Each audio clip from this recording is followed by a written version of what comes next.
Well, hello everyone. It's Renata here from RWPsychology.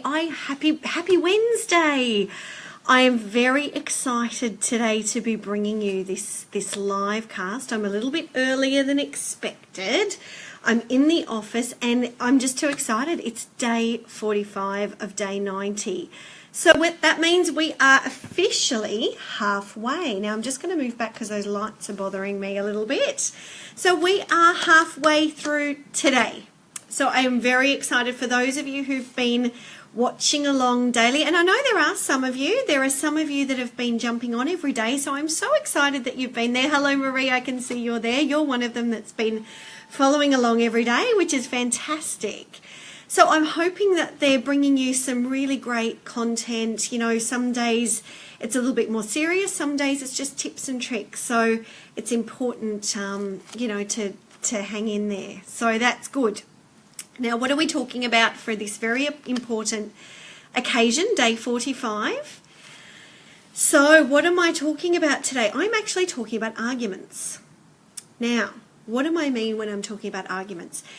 Have you been in a situation where you are in conflict with someone, you're just locking horns, and you're feeling as though you're getting interrupted all the time? You're feeling like you're talking and then you're getting interrupted. Sometimes that interruption is actually because you're actually wanting to offload and someone's starting to fix. And sometimes that interaction becomes really frustrating for you. If that's the case and you're just wanting to be heard and the other person is trying to fix, a couple of things you can do. One, you can communicate what it is that you need. The second thing you can do is to notice that it's actually about you. It's more about your need to offload rather than having it fixed. Now, the question is, can you offload to yourself prior to speaking with that person?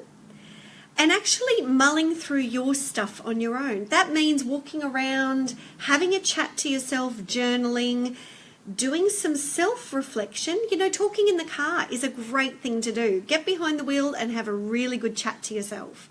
Sometimes that's all that's required to sift through one of those, prickly situations. Just getting it off your chest can be incredibly helpful. Talking it all out, you might not actually need to have that conversation with that person. But you might need to just address something at a later date.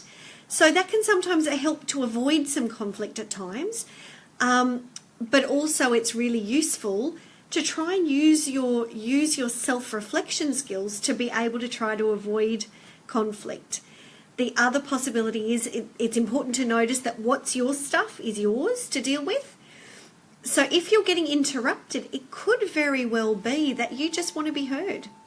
And you might need to do that on your own if it's your stuff rather than their stuff. If it is an issue that needs discussing, maybe you need to talk it through yourself and then be really clear about communicating what exactly your needs are and what is it that you're asking for rather than bringing all the emotion into the conversation.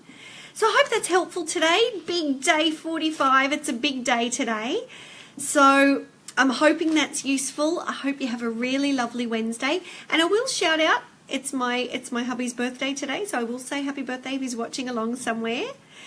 And hello, Sharon. I can see you're online as well, so it's good to see you. That's fantastic. I'm glad journaling's helping you, so that's great. Well, have a really great Wednesday, and I will see you again tomorrow, more on this topic of communication, and we will talk more then. Bye for now.